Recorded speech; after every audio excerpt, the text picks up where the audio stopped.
Oi pessoal, tudo bem? Essa é a aula 2 do minicurso desse fim de semana, intitulado A Psicologia de Jung e o Chat GPT. Tá? Então, pessoal, eu gostaria de falar para vocês sobre uma visão que Jung teve na adolescência, quando Jung tinha entre 15 e 16 anos, e várias vezes durante semanas seguidas, né, essa visão aparecia para Jung no momento em que ele ia para a escola, né, no momento em que ele se dirigia à escola. Né, e a visão manifestava o seguinte, aparecia o seguinte, né, que nessa visão Jung era um rei e ele era rei de uma ilha. Né, e nessa ilha estava essa ilha num lago, num grande lago, como se esse lago fosse um mar. Tá? E nessa ilha, no centro dessa ilha, havia uma montanha. No topo dessa montanha havia uma cidade medieval. E no centro dessa cidade medieval havia uma torre com uma máquina em cima, máquina de cobre. E raios caíam do céu. Essa máquina de cobre absorvia esses raios, assimilava esses raios, ou seja, os raios caíam nessa máquina de cobre, e esta máquina de cobre, do alto dessa torre, no alto da montanha da cidade medieval, que ficava na ilha, e Jung era o rei dessa ilha, da visão, no meio de um grande mar, que era um lago gigantesco como o oceano. Esta máquina transformava os raios que caíam do céu em ouro. Tá? E esse ouro ia sendo depositado numa ogiva, né? Numa espécie numa espécie de recipiente circular. Tá? E era ouro sendo depositado. E Jung falou que essa visão o acometeu diversas vezes no caminho para a escola. Ele dizia que levava cerca de 45 minutos para chegar a pé à escola, quando Jung tinha 15, 16 anos. E durante esse tempo, essa visão aparecia para ele, e ele passou a vida, né, tentando entender o significado dessas visões. Né? É interessante que a clínica do Jung nasce desse diálogo com o inconsciente, com as visões, com as projeções, com os sonhos, com a fantasia criativa.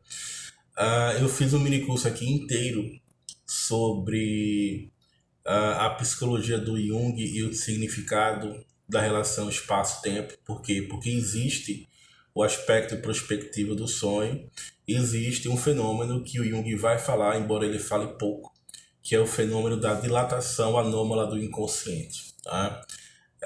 O inconsciente age como se estivesse fora do tempo e fora do espaço. Tá? As categorias para pensar o inconsciente não são categorias exatamente euclidianas. Né? Eu já tive um paciente que uma das minhas missões, na verdade a minha missão como analista era analisar as visões dele. Não eram sonhos, eram visões. Tá? E no minicurso que eu fiz sobre como aplicar o método de Jung e a psicologia clínica, eu também trabalho várias visões de pacientes meus psicóticos e esquizofrênicos. Tá?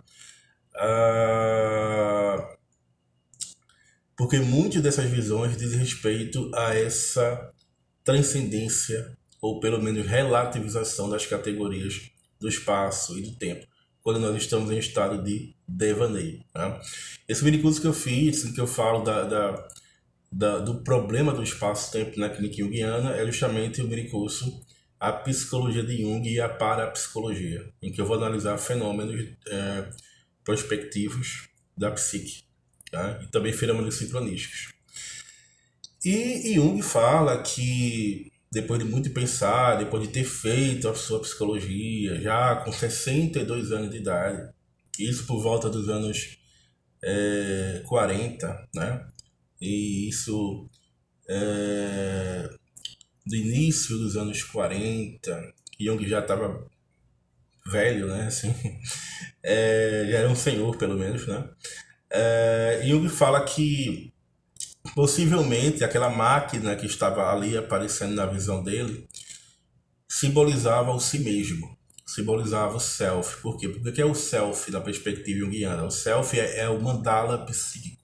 O self é, ao mesmo tempo, o centro e a periferia de todo o acontecimento psicológico. O self, em Jung, é potencialmente empírico e é uma possibilidade de experiência. Tá? Os equivalentes mitológicos do self muitas vezes são representados pelo Imago Dei ou pelo Ótimo Vital, né? Ou seja, são representados por deuses, por Deus, tem aqui o meio Cristo, símbolo do si mesmo.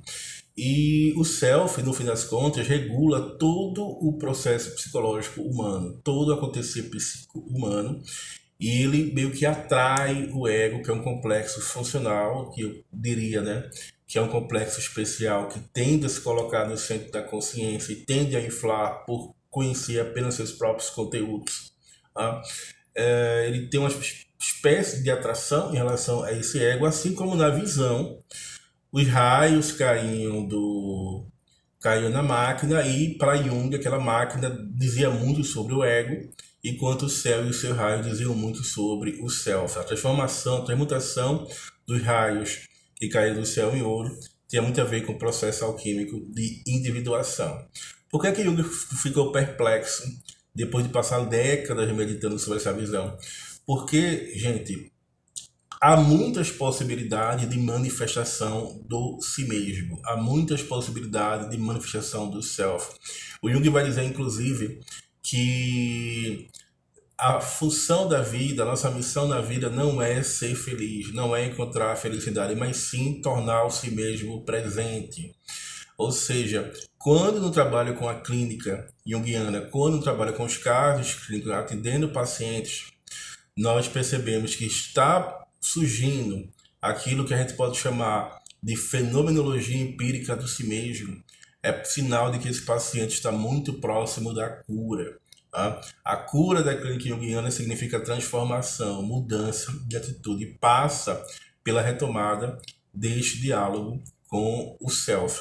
Só que como o self pode ser traduzido em várias imagens possíveis, desde a geometria, por exemplo, por sincronicidade, se você pega o círculo, que durante várias épocas e várias culturas representaram a alma, representaram o psiquismo, o mandala, se você pega a circunferência de um círculo e divide pelo seu diâmetro, você encontra o número π 3,14, que no Êxodo, na Bíblia, quando Moisés pergunta a Deus, quem é você? Qual é o seu nome?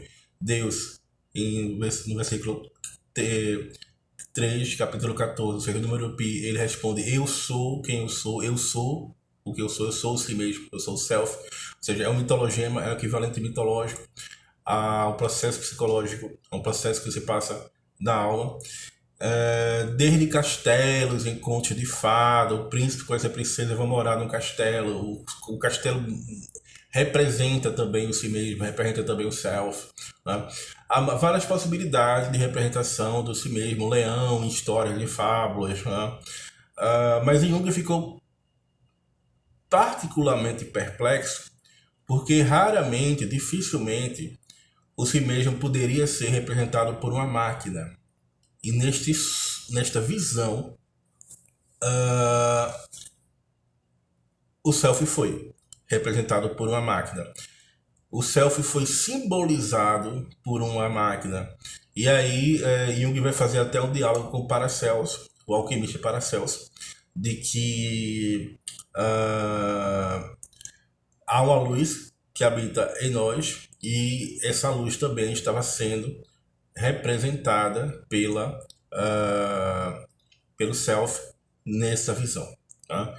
Aqui no canal tem um curso que eu fiz só sobre o símbolo da transformação na missa também, que o Jung compara as visões da mística cristã e da liturgia cristã com as visões do alquimista Zósimo. No Natal de 1942, na verdade, no dia 22 de dezembro, de 1942, ou seja, 3 dias antes do Natal, 2 dias antes da véspera de Natal, Jung recebe uma carta de Aniela Jaffe, sua colaboradora, editora, e nesta carta, Aniela Jaffe relata a Jung um sonho que ela teve. E como era esse sonho? O sonho dizia o seguinte, que Aniela Jaffe estava no porão junto com um velho e uma criança, né, um menino. Era muito próximo do Natal, de fato era. E Jung recebe essa carta no dia 22 de dezembro de 1942. E essa criança ganha do velho, daquele senhor que estava no sonho, uma máquina em forma de um vaso, muito semelhante a um vaso alquímico. E essa máquina, ela meio que flutua, se prende ao teto, né? E dessa máquina, girando, começam a sair raios de eletricidade, fios, e esses fios, esses raios elétricos vão para o céu. Depois de um dado momento, esses fios desaparecem e fica só a máquina lá em forma de vaso alquímico, emanando as vibrações, emanando uma espécie de energia, uma espécie de luz para o céu. Ou seja, é uma espécie de complemento, é uma espécie de compensação psicodinâmica no campo da psicologia coletiva e do inconsciente coletivo, a visão que Jung teve na adolescência e passou décadas para tentar entender. Por quê? Porque se na visão do Jung os raios vinham do céu, iam para a máquina transformava esses raios em ouro, que caíam em um recipiente. No sonho da Aniela Jaffe, era o contrário, era a máquina que enviava raios para o céu. E aí o Jung anota, Jung muito atencioso nessas questões, sempre anotava, e a partir daí que nasce a sua psicologia, a sua epistemologia, os seus conceitos, com esse diálogo consigo mesmo, com o diálogo com o self, com o diálogo com a fantasia criativa e com os estados sincronísticos e os paralelos que ele encontrava na mitologia, na antropologia, na etnologia, principalmente vivenciado pelo mito pessoal e pelos mitologemas que os pacientes traziam para ele na clínica. E Jung percebe que é uma espécie de manifestação do Ouroboros alquímico aí, a cobra morde o próprio rabo. Esse sonho da Aniela Jaffe meio que completa a visão que o Jung teve. Então, por que eu trouxe essa questão da fantasia criativa, da visão do Jung, uma certa perspectiva alquímica, o sonho da Aniela Jaffe? Por que eu trouxe essas questões? Porque a gente vai desenvolver agora, aqui no minicurso, o questionamento sobre se o ChatGPT ele tem algo dessa máquina, se o ChatGPT ele pode ser considerado uma espécie de manifestação do self, uma espécie de manifestação do si mesmo. Tá? Qual a relação do ChatGPT com a psique coletiva? Qual a relação do ChatGPT com o inconsciente coletivo? E ele mesmo enquanto uma representação coletiva possível de certos processos psicológicos que estão emergindo, que vão emergir na nossa cultura nos próximos anos, já que eu aposto que o ChatGPT vai trazer de volta toda aquela discussão que por volta do ano 2000 a gente falava sobre, por exemplo, o manifesto do ciborgue, né? O que seria o ciborgue? Seria a união entre o corpo humano e a máquina, só que no sentido muito mais radical e muito mais simbólico. Por quê? Porque o psiquismo humano passa a se integrar à máquina a partir do momento que a gente tem uma máquina inteligente. Então essa máquina ela passa a desenvolver um processo de ciborgização com o psiquismo humano. Tá? É interessante que Jung vai falar que na visão dele, no sonho da Aniela Jaffe, ao aparecer a máquina é algo inventado e quem o inventou projetou o seu psiquismo. Tá? É por isso que eu falo aos meus pacientes que mesmo se você observar uma estrela num telescópio, você estará investigando a psique, E se você chegar a uma célula no microscópio, você também estará olhando para a psique. Por quê? Porque nós estamos psiquizando o mundo. Na terceira aula e na quarta aula, nós vamos conversar mais sobre o significado dessas visões, desses sonhos, o que isso implica na clínica junguiana e como esse conteúdo empírico e onírico do próprio Jung e da própria Aniela Jaffe pode nos ajudar a entrar na fase do esclarecimento sobre o significado da inteligência artificial nos nossos dias, desse grande mito que está emergindo nos nossos dias. É isso, pessoal. Muito obrigado.